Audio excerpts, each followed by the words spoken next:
Welcome to the Conscious Contact Speaker Group of Alcoholics Anonymous. My name is Nick and I am an alcoholic. This is a 1-hour speaker meeting that meets every Saturday evening at St. Paul's Lutheran Church, 301 North Main Street at 8:30 p.m. in Doylestown, Pennsylvania.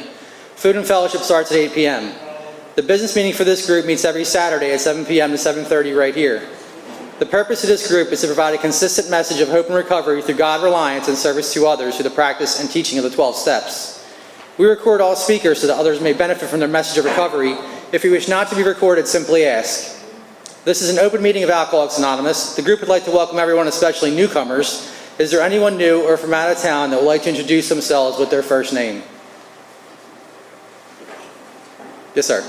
Hi, my name is Joe, and I'm a recovering addict and alcoholic. Hey, Joe. Glad you're here. Yes, sir. Yeah, Bill, I'm alcoholic, my first time here. Excellent. Hey, Bill, welcome. Yes, sir. Rick, alcoholic, first time here. Hey, Rick, welcome. Okay, and welcome to everybody. The Conscious Contact Speaker Group encourages sponsorship. Would anyone with working knowledge of the 12 steps and is willing to sponsor, please raise your hands. Are there any announcements from the floor for the good of AA? My name is Nick, I'm an alcoholic, and starting on May 3rd, every Tuesday, we're starting a new meeting. It's going to be called the Jaywalkers Group. It's in Quakertown. It's a big book meeting at 7 o'clock on Tuesdays. Starting this coming Tuesday is the first kickoff, first meeting. So if you want information about that, come see me after. I have a flyer, give you the address and everything. It's on Trumbarrelsville Road in Quakertown. We have meeting lists and big books on easy terms. Please see me or any home group member after the meeting. If you cannot afford a big book, the Conscious Contact Speaker Group will give you one at no charge. Anyone willing to make donations for the purchase of big books and CDs to help those who can't afford them can put donations in the jar on the table marked Big Book and CD Donations. If you would like a CD of any speaker, past or present, please see me or any home group member before or after the meeting, and they are available free of charge. And now with that, I have Sherry to come up and read the AA Preamble.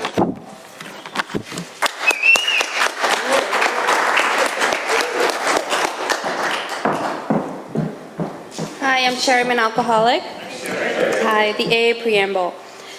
Alcoholics Anonymous is a fellowship of men and women who share their experience, strength, and hope with each other, that they may solve their common problem and help others to recover from alcoholism. The only requirement for membership is a desire to stop drinking. There are no dues or fees for AA membership. We are self-supporting through our own contributions. AA is not allied with any sect, denomination, politics, organization, or institution. Does not wish to engage in any controversy, neither endorses nor opposes any causes. Our primary purpose is to stay sober and help other alcoholics to achieve sobriety. I've asked Gabby to come up and read the AA 12 Steps of Recovery.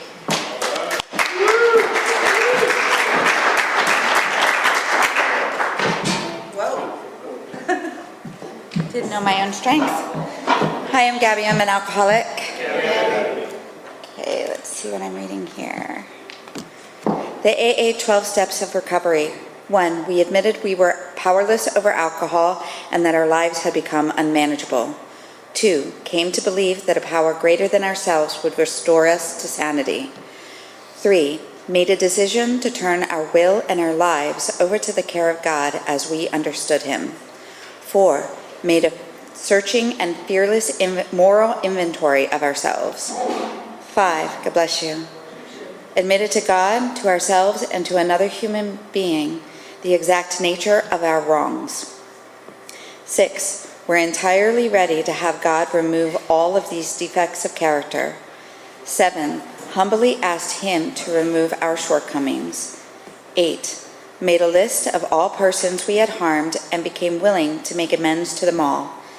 9. Made direct amends to such people whenever possible, except when to do so would injure them or others. 10. Continued to take personal inventory, and when we were wrong, promptly admitted it. 11. Sought through prayer and meditation to improve our conscious contact with God as we understood Him, praying only for the knowledge of His will for us and the power to carry that out. And 12. Having a spiritual awakening as a result of these steps, we tried to carry this message to alcoholics and to practice these principles in all of our affairs. Thank you.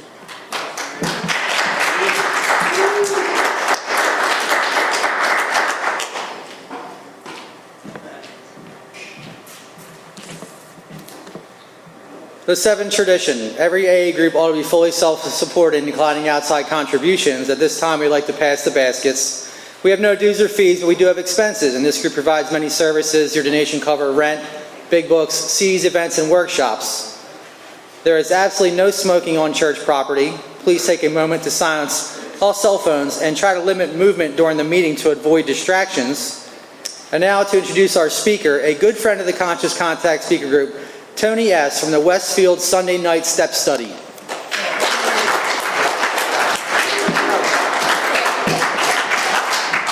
Man, that was quick. Usually all this goes on for 15 minutes. Thank you for having me speak at your meeting. I thank Larry, my friend, for recommending me to Ron. And it's always an honor and a privilege to come out and speak at an AA meeting and to share my experience, strength, and hope with the 12 steps. My sobriety date is December 18th of 1987. My home group, like I said, is the Wednesday night Westfield Step Study. And we have a speaker come in maybe for 2, 3, 4, sometimes a little less, sometimes a little bit more, and they'll come into our group and they'll just speak on the steps, and they'll go through all 12 steps. And then we record it, and we have a website and where you can listen to them. And we usually have 15 minutes of questions and answers after, but we never record that. Just the presenter. But I have a lot to say, and I got some time, so I'm going to share with you some things tonight that I've never shared from the podium. I'm going to talk about some things from my life. They're not secrets, people know about it, but I've just never really talked about it from the podium. I've been going through a lot of stuff for a while. I'm actually in a lot of pain, a lot at a time right now. I'm working with my sponsor, I'm writing in the morning, I'm doing a lot of prayer, meditation, and just, doing what I have to do to, until this goes by. I always look at like these times of uncomfortability as times for me to grow spiritually, and I am growing. I'm growing. I definitely am. I've been in AA long enough to know what's going on, So I'm going to share with you an amends I recently made to a young lady that I've known for quite some time, and I wasn't honest with her. And the amends goes like this. There was this woman that belonged to my home group who I was absolutely head over heels with. I was just crazy about her.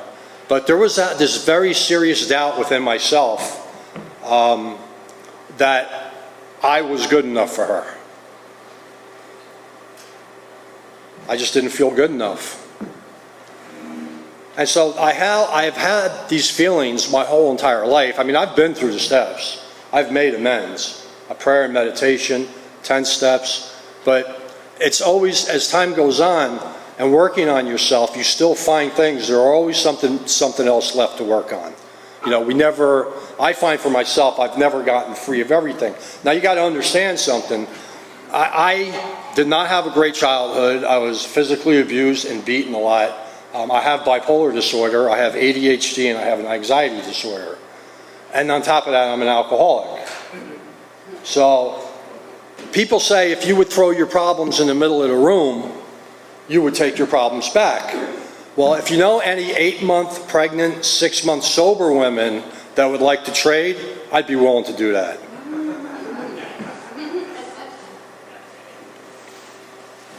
It's been tough. I have not had an easy time from the day I got sober. I never had an easy time. Just because I put down the drink didn't mean I automatically got better. And on top of that, I didn't go through the steps until I was sober 14 and a half years.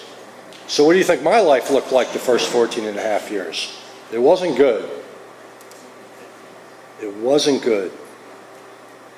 So what went on, I wound up going through the steps, and I'll get into that the first time I went through. And she's a wonderful person and a good girl. And I always admired her and I liked her. And she has such a loving heart. But I was always friends with her, always wishing that I could have more of a relationship with her than what I had. But I was always afraid to say something to her. Now, this really doesn't have anything to do with her. It has everything to do with me. So, being that things have been getting rocky for me, I've had to sit down and really take a look at myself lately over the things that have been going on in my life, the way I feel about myself, my place, how I feel about my place in this world, as I see myself as a man and in God's creation. So I talked to my sponsor about it, and I talked to a couple of my women friends about what I was going through. And I said, I think I owe her an amends. Because I've been her friend, and I am friends with her. I am. But I have never been honest with her about the way I felt, wherein is a harm, I feel. So what I needed to do for myself is I needed to get straight with myself that when I went to make this amends, that I was right about it. There was no ulterior motive involved in this amends. So I got with my sponsor some more, and I got with a couple other people some more, and I got to the point where I had myself convinced that this person, their life had gone on and she had just been through a divorce, and that her life had gone on and she was happy, she found someone else. Whatever I had to tell myself in order to make sure I was right in doing this is what I did. And I prayed, and I asked God for his guidance. So I contacted this person, and she responded. And I made my amends. And what I find in the process of making amends, it's not like, oh, I'm sorry for the way I acted, because that's not an amends. I said that my whole life. When I make an amends to somebody, I have to tell you what I did and why I did it. I don't feel good about myself. My self-esteem is lacking. This is why I did this harm to you. I feel less than you, and that's why I reacted to you the way I did. I have to be completely honest when I make my amends, if I'm to get free of this, and I'm to let God do his work with me. Otherwise, if I'm dishonest, there's no change. The growth is not going to come. See, Alcoholics Anonymous is about honesty, and it says it in how it works. There are those who suffer from grave emotional and mental disorders, but many of them do recover if they have the capacity to be honest. It talks about people who cannot or will not get sober. They're not capable of being rigorously honest. So Alcoholics Anonymous tells me right from the door what I need to do if I'm going to recover from this spiritual, physical, and emotional illness. So I made my amends to her. And we talked. And she told me about the stuff that was going on in her life, and I told her about, how I felt and that I really, we're friends, and I want to be her friend. And at the end of the amends, she said, Tony, I'm not seeing anyone, and you should keep in touch. And I was blown away. And then 2 weeks later, she changed her mind.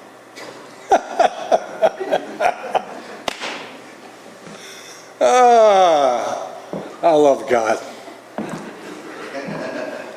And you think I didn't get pissed? I did. You think my feelings weren't hurt?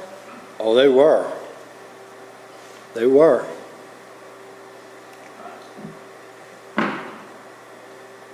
But I made my amends, and I got right. And I got right with God, I got right with myself.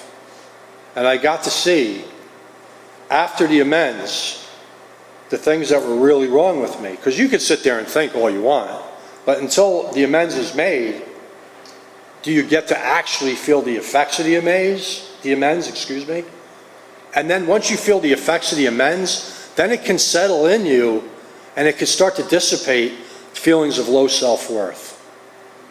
Not being lovable, not being acceptable. Because after you start to make your amends, you find that in the 9-step promises, that all these promises start to come true. The self-seeking will slip away. And it does. That we'll intuitively know how to handle situations which used to baffle us. And I have. Even more now than before.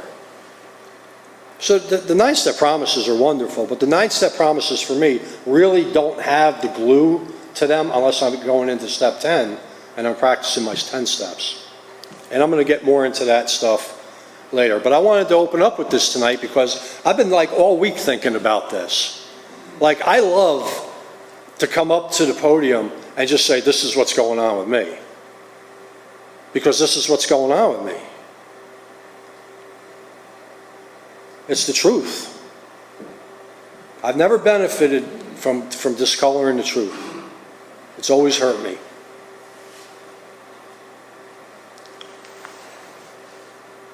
So, let's talk a little bit about what it was like for me growing up. I grew up in a very abusive home. My mother had bipolar disorder. She was unmedicated. I think my father was extremely angry because he had to deal with her. I got beat all the time. All the time. I got thrown in my room. I got thrown against walls. I got yelled at. My father used to ridicule me. I was a little boy, and I would be trying to use the toilet, and my father would be like, that's how girls go to the bathroom. That's the type of stuff he would say to me. My father he destroyed my self-esteem and then punished me for it later on. I always felt like, I didn't even feel like I felt like I belonged in my own house. What happened after a while, I used to get hives, and I would have hives on the palms of my hands. I would have them on my feet. I would have them all over my legs, on my private areas. And my mother would have to soak me down in calamine lotion to keep me from scratching, because I would scratch and they would bleed. Now I'm only 6 or 7 years old. See, there's nowhere for this to go. See, this is what alcoholics do, and this is also what children do. It goes like this. It keeps going around and in, around and in. It's like a stagnant pond. There's nowhere for the water to go. But if there was water flowing in and water flowing out, the pond would be clear. But emotionally and spiritually speaking, there was nowhere for it to go.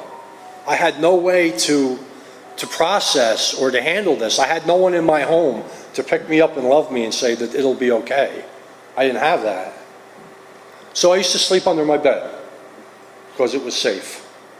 And I used to sleep in boxes in the garage. We had big boxes. And not that anything was going on, I would just grab my pillow and a blanket and I would go in a box and I would pull the top over and I would go in my box and I would stay, and I felt so safe in my box.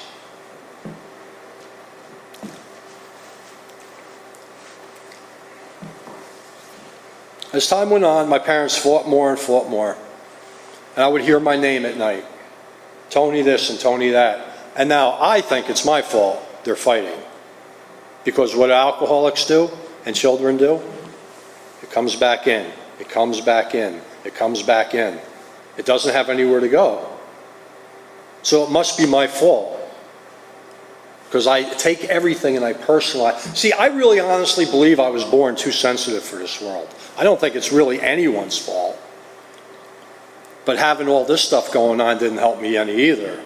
But I honestly believe that I was born way too sensitive for this world.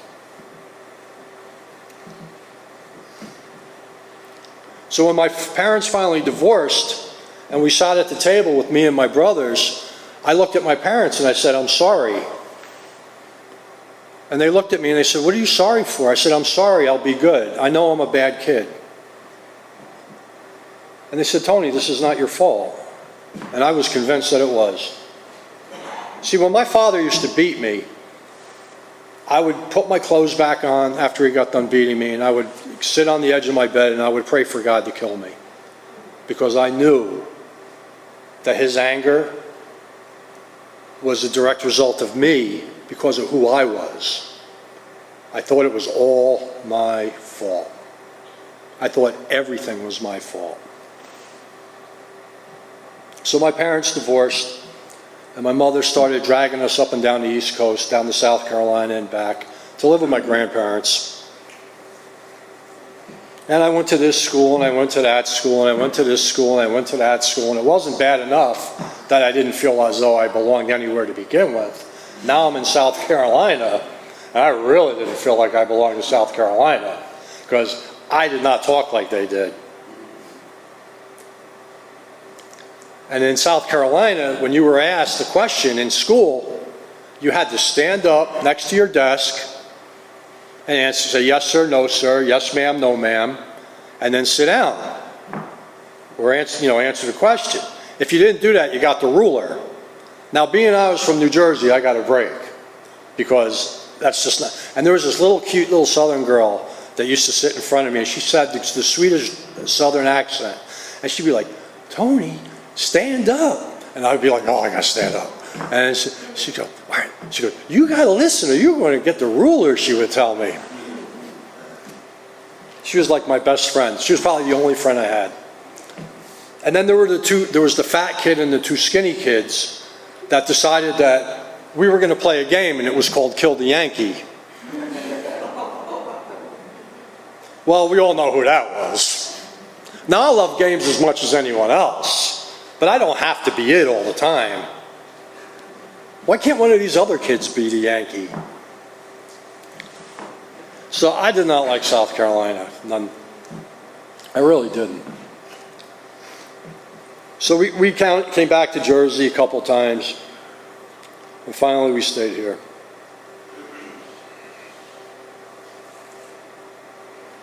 I was living in an apartment complex, me and my mom, my two brothers, and I was with this kid. And he asked me, he said, "Hey, you want to get us some beers?" Okay. So we got some beers. I'm going to be honest with you. I did not have a good time that night with those 3 Miller Lights or whatever they were. But a friend of mine, he asked me, nothing happened. I just didn't like it. Carbonation wasn't my thing, man. I just couldn't do it. I just couldn't do it. And so a friend of mine, see, we were smoking cigarettes. We were young, 11, 12. And there was a whole bunch of kids that lived in this apartment complex, and all their parents were, single parents, divorced people. And he said, "Hey, you want to try some pot?" I was like, "That's a drug." He's like, "It's all right. Come on, it's like smoking cigarettes." So when I tried some of that, I got to tell you something. I had a good time that night. I ate a whole bag of potato chips. I laughed. I'd never experienced freedom like that before. That was fun. And so when we were leaving, we were all stoned. I said, "When can we do this again?" He was like, "I don't know." Because the guy that had the pot was babysitting his friend's kids. And he was a little older than us. And but one night in the winter, I walked up to my friends, and they were all standing in a circle. And they're like, "Tony, come here." So I ran up. I'm like, "What's up?" They said, "Here, try this."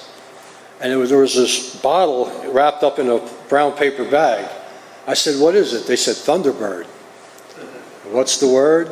Thunderbird. And I'll tell you what, I drank that Thunderbird, and it got in my stomach.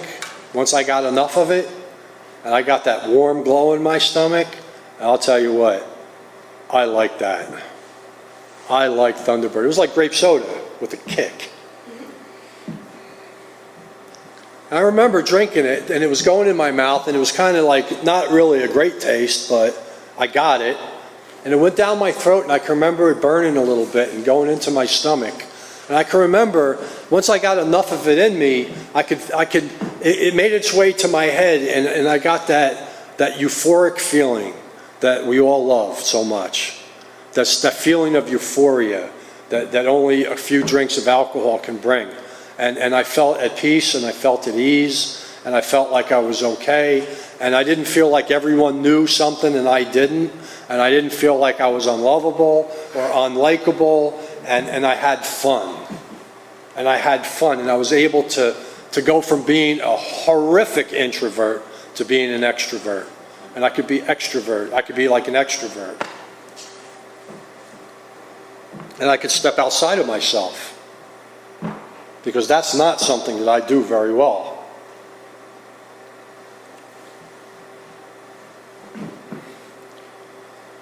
So I don't know what happened. I can't give you a timeline of everything. But by the time I was 14, I was in. And it was not good. It was not good. The drinking took off. And I mean took off. And the blackouts and the hangovers and disappearing for 3 days as a 14-year-old kid did not set. And by this time, my mother had gotten to be so sick from her mental health issues that my father had to take over and he had to take care of us. So there was like 4 of us living in a 1-bedroom apartment. And my father slept on the couch and me and my brother slept in his bedroom because he had been single by himself. But once my mother couldn't take care of us anymore, we had to go somewhere. And then eventually we got a bigger apartment.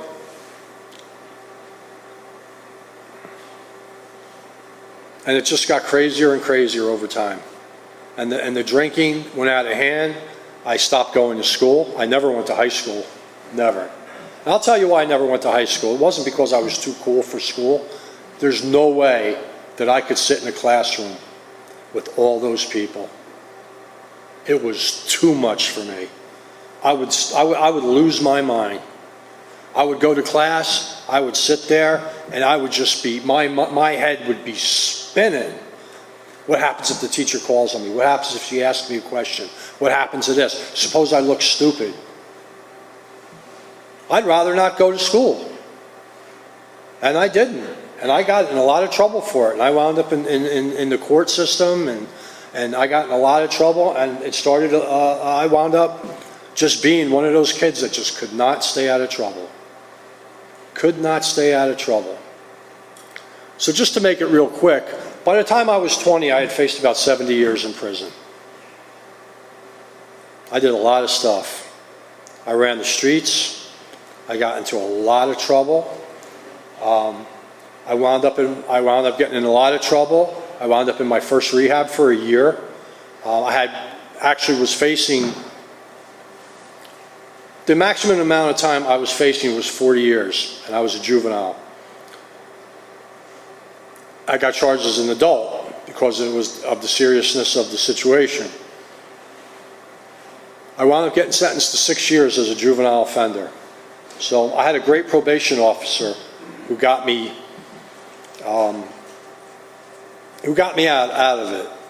And he said, Tony, you got a choice. You can either go to Yardville Youth Detention on a 6 years, you're going to do about 18 months, or I can put you in a rehab. He goes, you're not going to come. He goes, if you go to jail, you're going to come out worse than you are now. No doubt. No doubt. And I would have. So I went to rehab. I went to rehab for a year. And while I was there, I got my GED. I managed to feel like I was putting my life together. Now, it was a drug rehab. It wasn't an alcohol rehab. It was the late 70s. There was only one alcoholic out of 140 people in that rehab. Her name was Bernadette. I'll never forget. But I was an alcoholic. I just did drugs. So they said, oh, your kid's a drug addict. It's easier.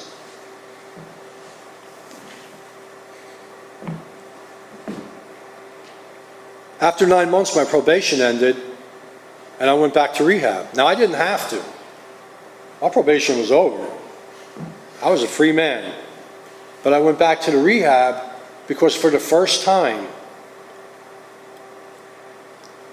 since all this nonsense started, my alcoholism started, my life had gotten better in that rehab. I was going to groups, things were going on, I felt better about myself. There was a lot. I got my GED, which was never going to happen out on the street. And so after 9 months, I had this idea.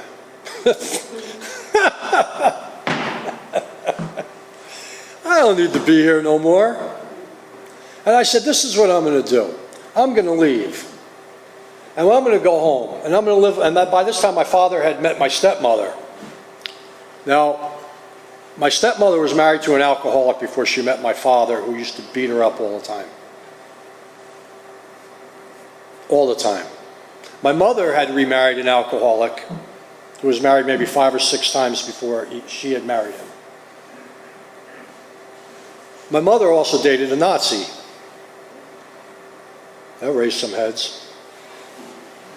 I walked in his bedroom one day, and on his wall, maybe the size of this right here, was a swastika. There were pictures of Hitler all over his bedroom. There was a rifle in the corner of the room. There were hand grenades on his dresser. Now, he was nice to us. He never said nothing. Very quiet man. But my mother knew how to pick him. She was very sick. She was a very, very sick lady. My mother died about going on a year and a half ago now. And when we were emptying out her apartment, we got into her stuff. And there was letters, just letter after letter about people that had done stuff to her. Just the amount of paranoia written in reports. This person sexually made sexual advances towards her. This person was after her. That person was after her. It's all from the bipolar disorder. And just the stuff that we found that we never knew that was going on in her mind was heartbreaking. Like, we all knew that she was very sick. And I even rescued my mother from being homeless twice after I was sober. One time she was living in the basement of an office building, next to the boiler and the electrical boxes. Somebody let her stay there. She had nowhere to go. Another time, she was living in her car. I rescued her 2 times and brought her into my home. She did not have an easy life. And she died as painfully as she lived. On the floor, she fell down. I said to my brother, she's not answering the phone. Because she wouldn't answer the phone. I say, Mom, why don't you ever answer the phone? I said, doesn't it say my name on the caller ID? She goes, yeah, but you never know who it really is. So that's where she had gotten to in her mental illness. And she had fallen on the floor of her apartment and was there for 3 days or 2 days and was completely dehydrated. Wound up in Huntington County Medical Center and was dehydrated. They hydrated her.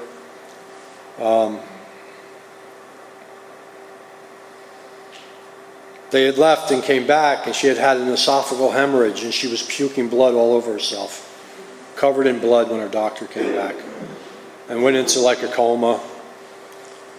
And I got a phone call, and me and my brother went out, and we sat with her at 9 o'clock on January 5th of last year? Last year. And at about 2 a.m. in the morning, we had to make a decision as to what to do. And so my brother was like, what do you want to do? I was like, thanks, this is not what I want to do. So I made a decision to pull her life support. And, sometimes when you're sober and you've grown up, you get these responsibilities, And so we sat with her till she was gone. And that was it. And today I have her ashes in my house. And at the end of this year, we're going to take her to Hawaii and scatter her ashes on the beach and in the mountains of Maui. That's where my other brother lives. We thought that she always wanted to go to Hawaii and see her grandchildren. So that's what we're going to do. So, okay.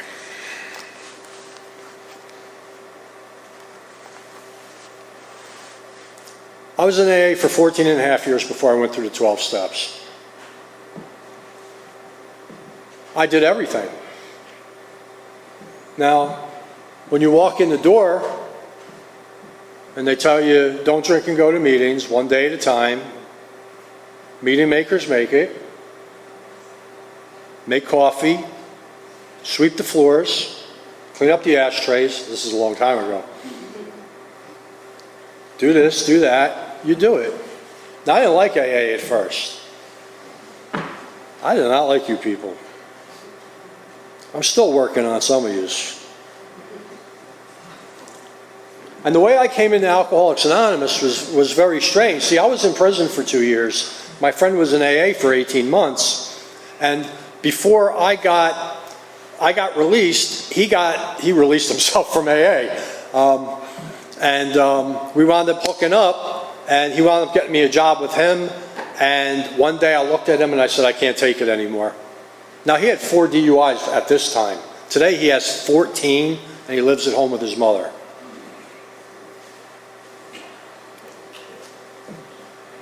And I told him I can't take it anymore. He goes, what do you mean? And I told him how I felt. And he said, you want to go to a meeting? Like I'm supposed to know what this means. I said, what kind of meeting? He goes, an AA meeting.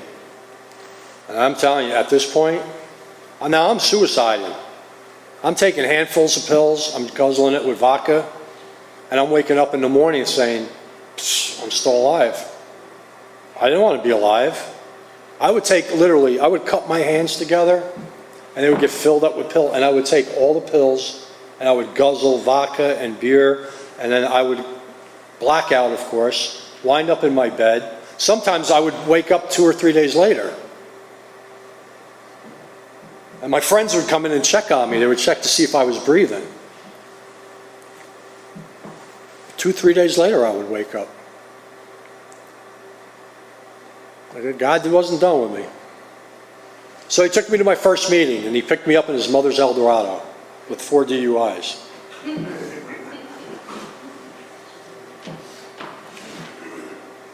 And I didn't like my first meeting, and I wasn't crazy about my second, but he wouldn't leave me alone, this guy. And by my third meeting, I saw some people from school. And know what they said to me, which I really didn't like? Oh, we've been saving a seat for you. I did not like that. Like, what does that mean?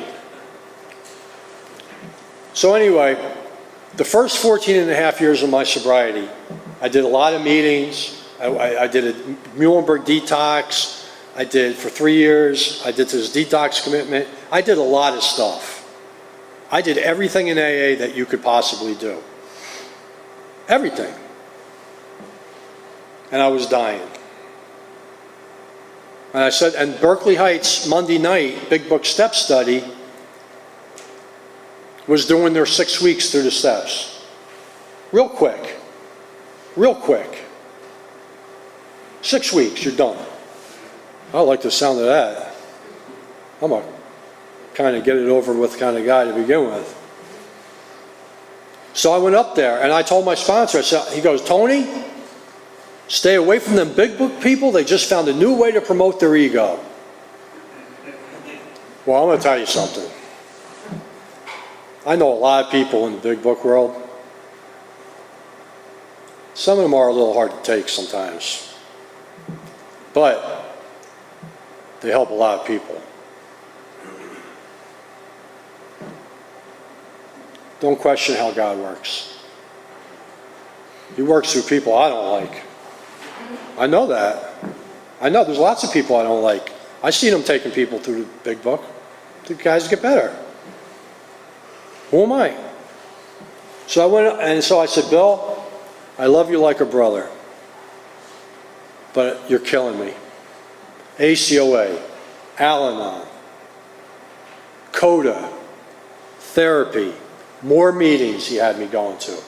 I said, how many more meetings can I go to? I'd have to quit my job. I was a basket case. I wanted to drink.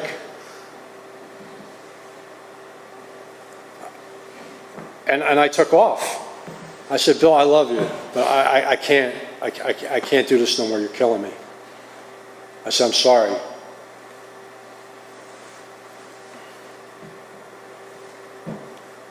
So I went up there and I sat in with them. And the first week was maybe steps 1, 2, and 3. The second week was maybe a continuance of the first week. And then we did step 4, and they give us handouts, and you get as many handouts as you want, and it had all the check marks and the boxes and all that good stuff. Now, this is not the first 4th step I did. The first 4th step I did, I wrote on my own with the big book and the 12 and 12. Because I didn't know what I was doing, because nobody else knew what they were doing. I was dying. I said to someone early on, I said, when do I start working the steps? They said, are you drinking? I said, no. They go, you are. That's not true.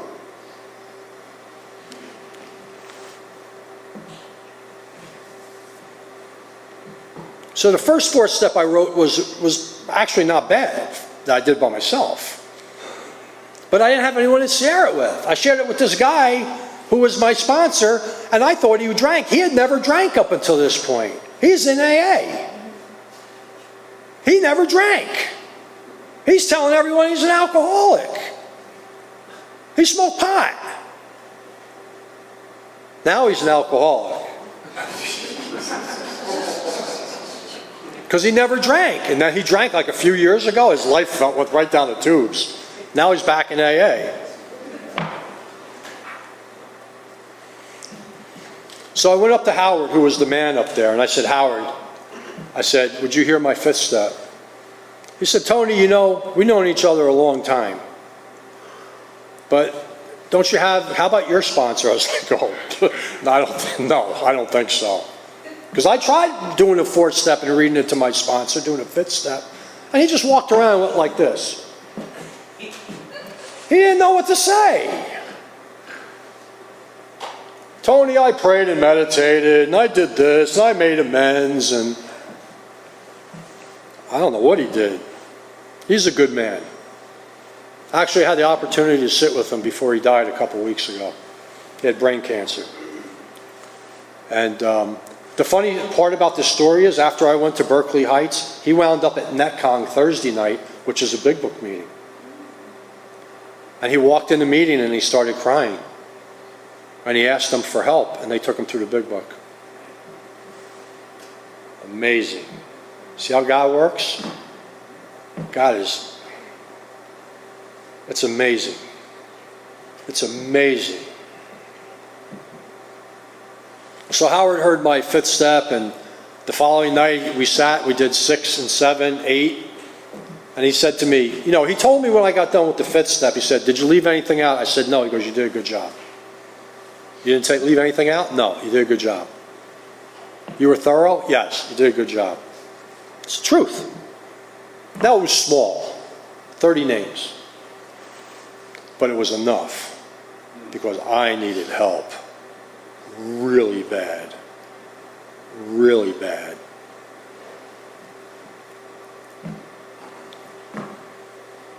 Did 6 with him. He asked me what I thought. He said, that's pretty good, Tony. But let me tell you this. He goes, in the process of doing this 4th and 5th step, you've already begun to lose some of your defects of character. He says, some of your defects of character are just going to work themselves out. He says, some of your defects of character are going to need concerted effort to get rid of them.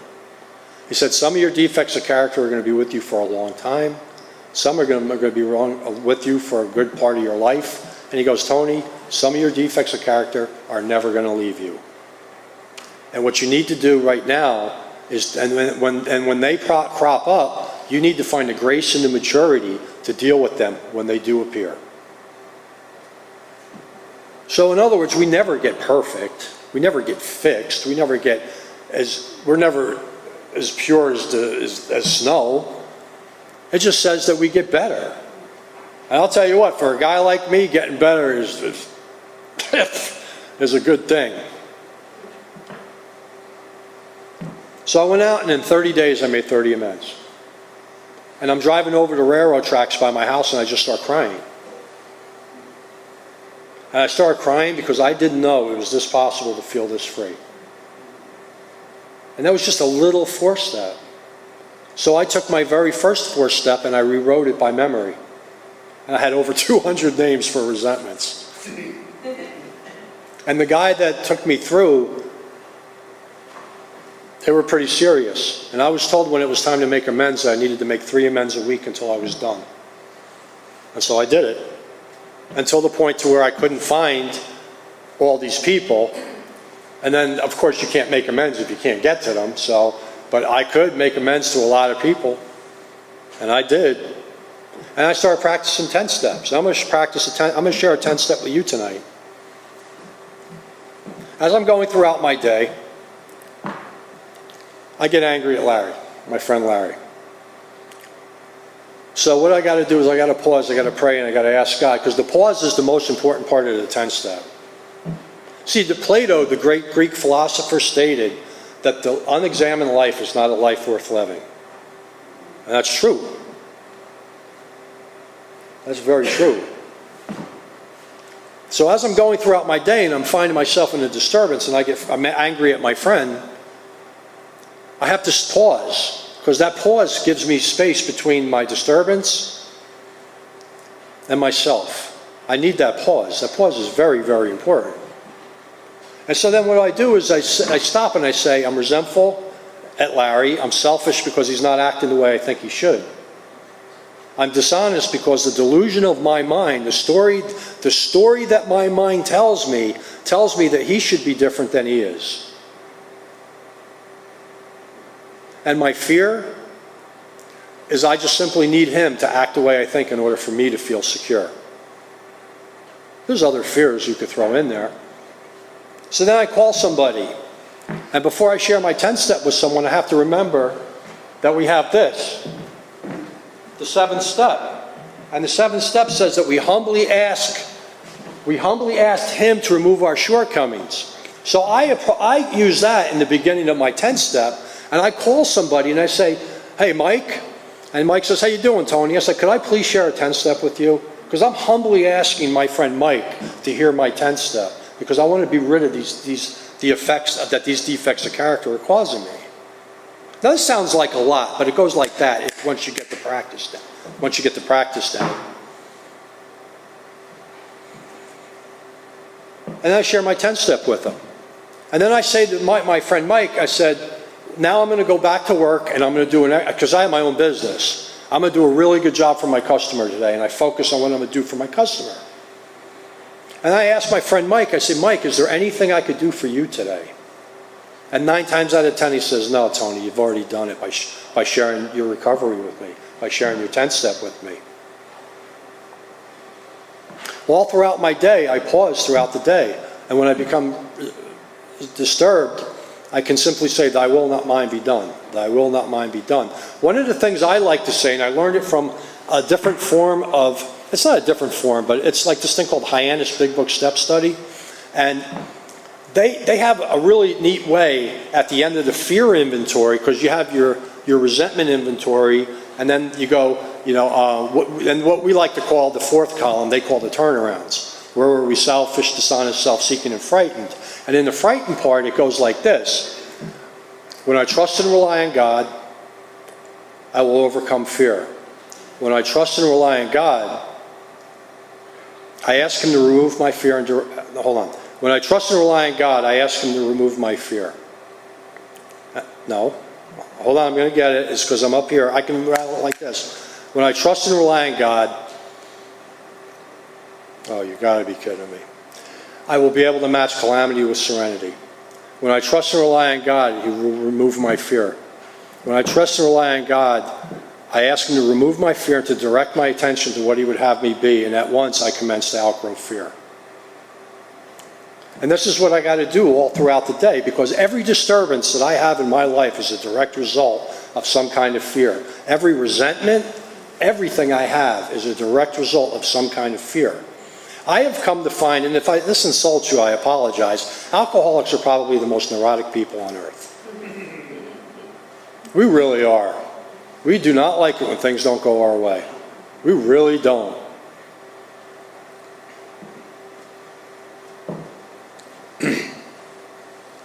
Since being awakened, I got involved in corrections. I did hundreds of meetings in correctional facilities. I've taken tons of guys through the book. My house, at one time, I barely got to any meetings myself because I had so many people in my house. I was on our convention committee. I was on our literature committee. I was on, I was on all the committees. I was on everything. I worked with a lot of people. I go out and I share this message all the time. A lot of people don't like it. Some do. The only thing I got to tell you is this is what I did. You can't end my life as a direct result of following the 12 steps is why I'm sober today. Now, I'm going to share something with you real quick. I got 5 minutes. At year 23 of sobriety, I was on my way out. I was getting sicker and sicker and sicker, and I did not know why. And I had a friend that came up from Florida, and he was staying on my couch.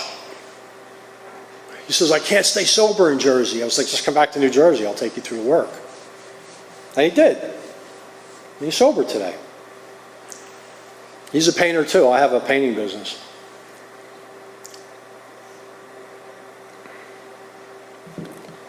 And things were bad. And I went a whole week without sleeping. A whole week. I don't know how many bottles of Tylenol PM, Advil PM, how much melatonin I took. I could not sleep. And I was depressed. And I was wide awake.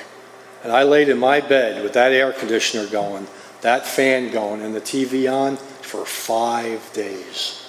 I never showered. I didn't brush my teeth. Nothing. I got up. I went to the bathroom.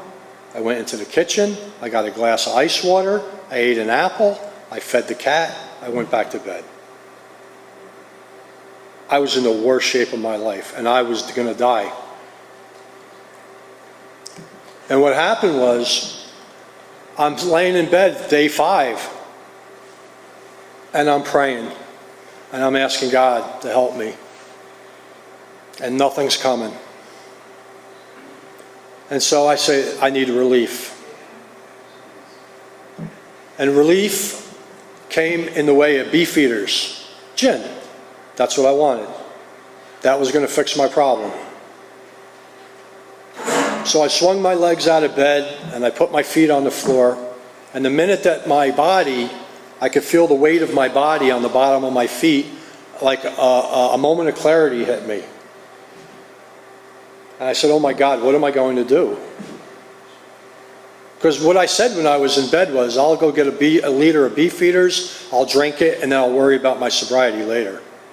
That's what I said. I was in horrible shape. And I fell to my knees and I prayed and I asked God to help me. And this thought came through the back of my head. And it said, call your doctor. I have a psychiatrist. Because everyone thought I just had depression, but I had bipolar 1 disorder. So I called my doctor and I said, I need help. And they said, well, we can't get you in until Monday or Tuesday. This was a Friday. I said, I'm in crisis. I'm not going to make it. So I called my doctor. My doctor picked up the phone. She's like, what's up? I told her. She said, come in. How soon can you be here? I'll be there in 20 minutes. I got there. She brought me into her office. Had me fill out this paperwork. I gave it back to her. She goes, Tony, you've been misdiagnosed. You have bipolar disorder. And they put me on new medication. And that was the beginning of my recovery from this mental health issue that I have. But let me explain something to you. In the 10-step promises, it says that we recoil from a drink as though it was a hot flame. Now, maybe that wasn't exactly what happened here, but I honestly believe today, had I not been through the 12 steps, had I not made my amends, had I not practiced 10 steps, I don't know if I would have got through that situation. See, the 10th step tells me that if I've done my work up until this point, that I will be free from alcohol. I'll be restored to sanity. Because in the second step, it says we came to believe that a power greater than ourselves could restore us to sanity. Well, that power is God. And the way to get this power so that we can have sanity in our lives, to have sanity in our minds, to see the truth about the drink, is through the rest of the 12 steps up until this point. It's not from going to meetings. I've been to meetings, hundreds and hundreds, maybe more.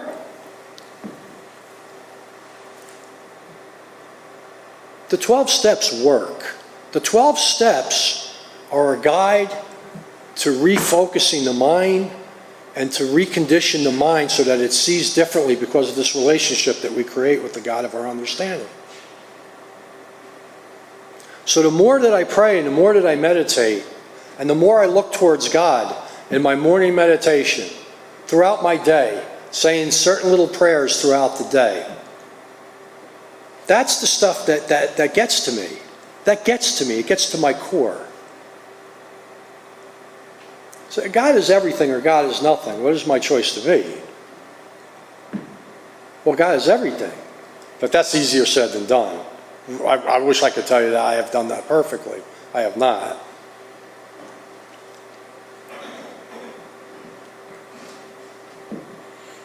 So here I stand with 35 years of sobriety. I don't know if you would want my life. I really don't. But I haven't drank in 35 years. I have a lot of good things going on. I have issues. Just because I'm sober 35 years doesn't mean that all the problems of my life have gone away. I'm a human being. But today I have 12 steps, 12 guideposts to follow, to continue to grow spiritually, and to get better. I see things so much differently today than I ever have. So much differently. So there's a guy, and I'm going to end with this. There's a man by the name of Vernon Howard. I love him. You can find him on YouTube. He's a little hard. A lot of people in AA don't like him. I love him. He says stuff to people. He says to his audience, he goes, "How stupid could you be? You're still thinking like this. This is not good." You know, he says stuff, and he's right. But he says in one of his talks, a man lives his whole life wrong about everything. And just before he dies, he realizes how wrong he's been. And at that moment, he's lived the purpose of his life. And I believe that. It's not about time. It's not. It's not about time. Time doesn't mean anything. It's about my relationship with God and what I do with the time that I have. It's nice to have a lot of time, but it doesn't guarantee anything.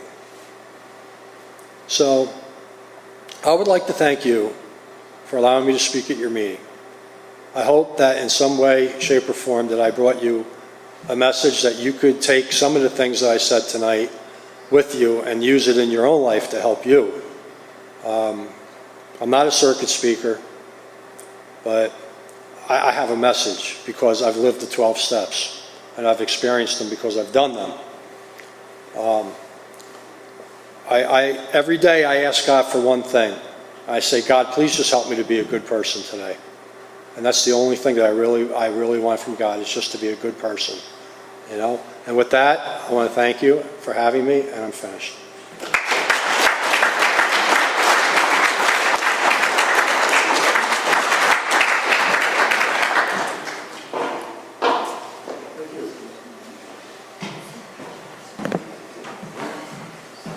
Let's give Tony another round of applause.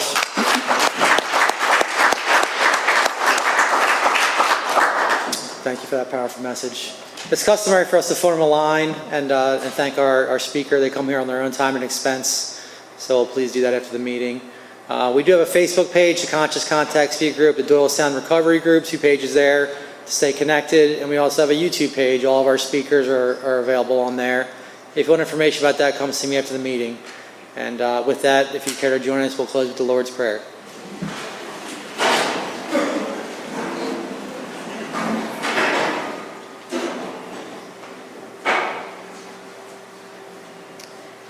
Our Father, who art in heaven, hallowed be thy name. Thy kingdom come, thy will be done, on earth as it is in heaven. Give us this day our daily bread, and forgive us our trespasses, as we forgive those who trespass against us. And lead us not into temptation, but deliver us from evil. For thine is the kingdom, the power, and the glory, forever and ever. Amen.